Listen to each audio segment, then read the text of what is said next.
Item ಯಾವುದೇ ಇರಲಿ try ಮಾಡಿ ಆಚಿ ಚಿಕನ್ ಮಸಾಲಾ. ಪ್ರೀತಿಸಿ ಮದುವೆಯಾದ ಯುವ ಜೋಡಿಯ ಮೇಲೆ ಹುಡುಗಿಯ ಸಂಬಂಧಿಕರಿಂದ ದಾಳಿ ನಡೆಸಲಾಗಿದೆ. ಠಾಣೆ ಆವರಣದಲ್ಲಿಯೇ ಚಾಕುವಿನಿಂದ ಹತ್ಯೆಗೆ ಯತ್ನ ಮಾಡಲಾಗಿದೆ. ಈ ಒಂದು ಜೋಡಿ ಏನಿತ್ತು, ಇದರಲ್ಲಿ ಯುವಕನಿಗೆ ಗಂಭೀರವಾಗಿ ಗಾಯಗಳಾಗಿದೆ ಅನ್ನುವಂಥ ಮಾಹಿತಿ ಬರ್ತಾ ಇರುವಂಥದ್ದು. ಸದ್ಯ ಆತನನ್ನ ಆಸ್ಪತ್ರೆಗೆ ದಾಖಲಿಸಿ ಚಿಕಿತ್ಸೆಯನ್ನ ನೀಡಲಾಗ್ತಾ ಇದೆ. ಸಿದ್ದೇಶ್ ಎಂಬುವಂಥ 22 ವರ್ಷದ ಯುವಕನಿಗೆ ಗಾಯಗಳಾಗಿವೆ. ಬಸವಾಪಟ್ಟಣ ಪೊಲೀಸ್ ಠಾಣೆ ಆವರಣದಲ್ಲಿ ಘಟನೆ ನಡೆದಿರುವಂಥದ್ದು. ದಾವಣಗೆರೆ ಜಿಲ್ಲೆಯ ಚನ್ನಗಿರಿ ತಾಲೂಕಿನ ಬಸವಾಪಟ್ಟಣ ಪೊಲೀಸ್ ಠಾಣೆಯ ಆವರಣದಲ್ಲಿ ಒಂದು ಘಟನೆ ನಡೆದಿದೆ ಅಂತ ಹೇಳಲಾಗ್ತಾ ಇರುವಂಥದ್ದು. ಇಲ್ಲಿ ಲೀಲಾವತಿ ಹಾಗೂ ಸಿದ್ದೇಶ್ ಎಂಬುವಂತ ಇಬ್ಬರು ಪ್ರೀತಿಸಿ ಮದುವೆಯಾಗಿದ್ರು. ಆದರೆ ಇವರಿಬ್ಬರಿಗೂ ಕೂಡ ಬೆದರಿಕೆ ಇದೆ ಅಂತ ಹೇಳಿ ಎಸ್ಪಿಗೆ ದೂರು ನೀಡಿದ್ರು ಜೋಡಿಗಳು. ಹುಡುಗಿಯ ಕಡೆಯವರಿಂದ ಬೆದರಿಕೆ ಬರ್ತಾ ಇದೆ ಅಂತ ಹೇಳಿ ದೂರನ್ನ ನೀಡಲಾಗಿತ್ತು. ಬಸವಾಪಟ್ಟಣ ಠಾಣೆಗೆ ಹೋಗಿ ಅಂತ ಹೇಳಿ ಎಸ್ಪಿ ಹೇಳಿದ್ರು. ಜೋಡಿ ಠಾಣೆಗೆ ಹೋಗ್ತಾ ಇದ್ದಂತೆ ಹುಡುಗಿಯ ಸಂಬಂಧಿಕರಿಂದ ಈ ರೀತಿಯಾಗಿ ದಾಳಿ ನಡೆಸಲಾಗ್ತಾ ಇದೆ ಅಂತ ಹೇಳಲಾಗ್ತಾ ಇರುವಂಥದ್ದು. ಯುವಕ ಸಿದ್ದೇಶ್ ಕೈಗೆ ಗಂಭೀರವಾಗಿ ಗಾಯಗಳಾಗಿವೆ. ಆತನನ್ನ SS ಆಸ್ಪತ್ರೆಯಲ್ಲಿ ದಾಖಲಿಸಿ ಚಿಕಿತ್ಸೆಯನ್ನ ನೀಡಲಾಗ್ತಾ ಇದೆ. ಹುಡುಗಿ ಸಂಬಂಧಿಗಳಾದಂಥ ನಾಗರಾಜ್ ಸೇರಿ ಹಲವರು ಈ ರೀತಿಯಾಗಿ ದಾಳಿಯನ್ನ ನಡೆಸಿದ್ದಾರೆ ಅಂತ ಹೇಳಲಾಗ್ತಾ ಇದೆ. ಬಸವಾಪಟ್ಟಣ ಪೊಲೀಸ್ ಠಾಣೆಯಲ್ಲಿ ಪ್ರಕರಣ ದಾಖಲಾಗಿರುವಂಥದ್ದು. ಇಲ್ಲಿ ಇಬ್ಬರು ಕೂಡ ಜೋಡಿ ಏನಿದ್ದಾರೆ, ಇಬ್ಬರು ಮದುವೆಯಾಗಿದ್ರು. ಇಬ್ಬರು ಕೂಡ ಮದುವೆಯಾದ ಬೆನ್ನಲ್ಲೇ ಯುವತಿ ಮನೆಯಿಂದ ಬೆದರಿಕೆ ಕೇಳಿ ಬರ್ತಾ ಇತ್ತು. ಇಬ್ಬರ ಮೇಲೂ ಕೂಡ ಈ ರೀತಿಯಾಗಿ ದಾಳಿ ನಡೆಸೋದಾಗಿ ಬೆದರಿಕೆ ಕೇಳಿ ಬರ್ತಾ ಇತ್ತು. ಹಾಗಾಗಿ ಇದರ ವಿಚಾರವಾಗಿ ದೂರನ್ನ ನೀಡಬೇಕು ಅಂತ ಹೇಳಿ ಹುಡುಗಿ ಇಬ್ಬರು ಕೂಡ ಠಾಣೆಯ ಮೆಟ್ಟಿಲೇರಿದ್ರು. ಆದರೆ ಇಲ್ಲಿ ಬೆದರಿಕೆ ಅಂತ ಹೇಳಿ SPಗೆ ದೂರನ್ನ ನೀಡ್ತಾ ಇದ್ದಂತೆ ಬಸವಾಪಟ್ಟಣ ಠಾಣೆಗೆ ಹೋಗಿ ಅಂತ ಹೇಳಿ SP ಅವರು ಸೂಚನೆಯನ್ನ ನೀಡಿದ್ರು. ಹಾಗಾಗಿ ಇಬ್ಬರು ಕೂಡ ಠಾಣೆಗೆ ಹೋಗ್ತಾ ಇದ್ದಂತೆ ಹುಡುಗಿಯ ಸಂಬಂಧಿಕರಿಂದ ಈ ರೀತಿಯಾಗಿ ದಾಳಿ ನಡೆಸಲಾಗಿದೆ ಅಂತ ಹೇಳಲಾಗ್ತಾ ಇರುವಂಥದ್ದು.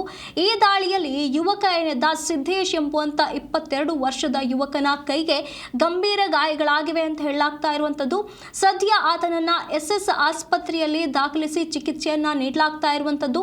ಈ ಮದುವೆಗೆ ಈ ರೀತಿಯಾಗಿ ಬೆದರಿಕೆ ಮೊದಲಿನಿಂದಲೂ ಕೇಳಿ ಬರ್ತಾ ಇದೆ ಅನ್ನುವಂಥ ಆರೋಪದ ಮೇಲೆ ದೂರು ನೀಡೋದಕ್ಕೆ ಹೋದಾಗ ಈ ಒಂದು ಘಟನೆ ನಡೆದಿದೆ ಅಂತ ಹೇಳಲಾಗ್ತಾ ಇರುವಂಥದ್ದು. ಹುಡುಗಿಯ ಕಡೆಯವರಿಂದ ಜೀವ ಬೆದರಿಕೆ ಇದೆ ಅಂತ ಹೇಳಿ ದಾವಣಗೆರೆ SPಗೆ ಜೋಡಿ ಈಗಾಗಲೇ ದೂರನ್ನ ನೀಡಿದ್ರು. ಸಂಬಂಧಿಸಿದಂತೆ ಇದರ ವಿಚಾರವಾಗಿ ಬಸವಾಪಟ್ಟಣ ಪೊಲೀಸ್ ಠಾಣೆಗೆ ಹೋಗಿ ಅಂತ ಹೇಳಿ SP ಅವರು ಹೇಳಿದಂತಹ ವೇಳೆ ಅವರು ಅಲ್ಲಿ ಬಸವಾಪಟ್ಟಣ ಪೊಲೀಸ್ ಠಾಣೆಗೆ ತೆರಳುತ್ತಾ ಇದ್ದಂಥ ವೇಳೆ ಈ ಒಂದು ಘಟನೆ ನಡೆದಿದೆ ಅಂತ ಹೇಳಲಾಗ್ತಾ ಇರುವಂಥದ್ದು. ಸಿದ್ದೇಶ್ ಹಾಗೂ ಲೀಲಾವತಿ ಬಸವಾಪಟ್ಟಣ ಪೊಲೀಸ್ ಠಾಣೆಗೆ ಹೋಗ್ತಾ ಇದ್ದಂತೆ ಒಂದು ಪ್ರಕರಣ ನಡೆದಿರುವಂಥದ್ದು. ಈ ಒಂದು ಪ್ರಕರಣದಲ್ಲಿ ಈಗಾಗಲೇ ಯುವಕನಿಗೆ ಗಂಭೀರ ಗಾಯಗಳಾಗಿರುವಂಥ ಮಾಹಿತಿ ಬರ್ತಾ ಇರುವಂಥದ್ದು. ಇಲ್ಲಿ ಈ ಒಂದು ಪ್ರಕರಣದಲ್ಲಿ ಹುಡುಗಿ ಕಡೆಯವರೇನಿದ್ದಾರೆ ಅವರು ಈ ರೀತಿಯಾಗಿ ಏಕಾಏಕಿ ದಾಳಿ ನಡೆಸಿರುವಂಥ ಕಾರಣ ಈ ಒಂದು ಪ್ರಕರಣ ನಡೆದಿರುವಂಥದ್ದು.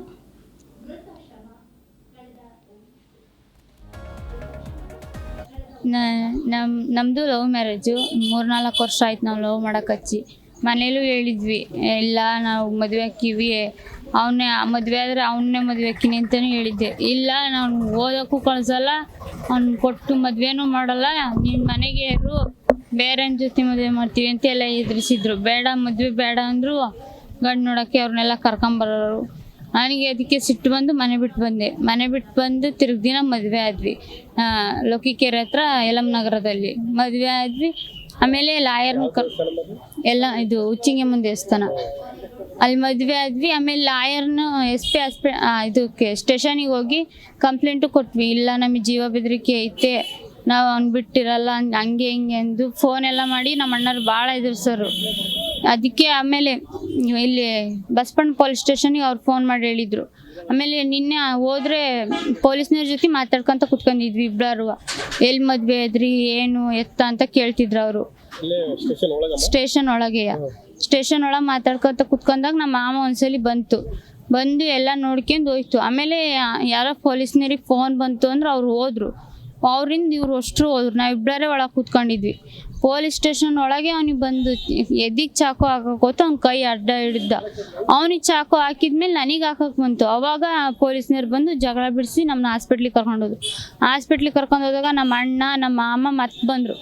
ಹಾಸ್ಪಿಟ್ಲ್ ಒಳಗೆ ಹೊಡಿಯಕ್ಕೆ ಬಂದರು. ಆಮೇಲೆ ಅವ್ರ ಪೊಲೀಸ್ನವರು ಅವ್ರನ್ನ ಕಳಿಸ್ಲಿಲ್ಲ ಒಳಗೆ. ನನ್ನ ಒಳಗೆ ಕಳಿಸಿ ಆಮೇಲೆ ದಾವಣಗೆರೆ ಹಾಸ್ಪಿಟ್ಲಿಗೆ ಕಳಿಸಿದ್ರು, ಗೌರ್ಮೆಂಟ್ ಹಾಸ್ಪಿಟ್ಲಿಗೆ. ಗೌರ್ಮೆಂಟ್ ಹಾಸ್ಪಿಟ್ಲಿಗೆ ಬಂದಾಗ ಅವರು ಪೊಲೀಸ್ನವ್ರು ಇದ್ದರು, ಹಂಗೆಲ್ಲ ಕಂಪ್ಲೇಂಟ್ ಬೇಡಮ್ಮ, ನಿಮ್ಗೆ ಭಾಳ ತೊಂದರೆ ಆಗುತ್ತೆ, ಓಡಾಡಕ್ಕೆ ಬಿಡಲ್ಲ, ಎಲ್ಲಿ ನೋಡಿದ್ರು ಅಲ್ಲೇ ಹೊಡೆದಾಕ್ತಾರೆ ನೋಡ್ರಿ, ಕಂಪ್ಲೇಂಟ್ ಬೇಡ, ದೂರ ಹೋಗಿ ಒಂದು 2-3 ವರ್ಷ ಇರ್ರಿ ಅಂತ ಅವರು ಎದುರಿಸಿದ್ರು. ಇಲ್ಲ ನಮ್ಮ ಅಣ್ಣ ಇದ್ದಿದ್ದು ಇಲ್ಲ ಕೊಡಲೇಬೇಕು ಅಂತ ಆದ್ಮೇಲೆ ಪೊಲೀಸ್ ಸ್ಟೇಷನ್ಗೆ ಕಂಪ್ಲೇಂಟ್ ಕೊಟ್ವಿ. ಇಲ್ಲಿ ಅವನು ನಮ್ಮ ತಮ್ಮ ಸರ್, ಇವಾಗ ಏನು ಚಾಕು ಹಾಕಿಸೋಣ ನಾವು ನಮ್ಮ ತಮ್ಮ, ಅವನು ಈ ಹುಡುಗಿನ ಲವ್ ಮಾಡ್ತಿದ್ದೆ ಸರ್, ತುಂಬ ವರ್ಷದಿಂದ ಲವ್ ಮಾಡ್ತಿದ್ದ.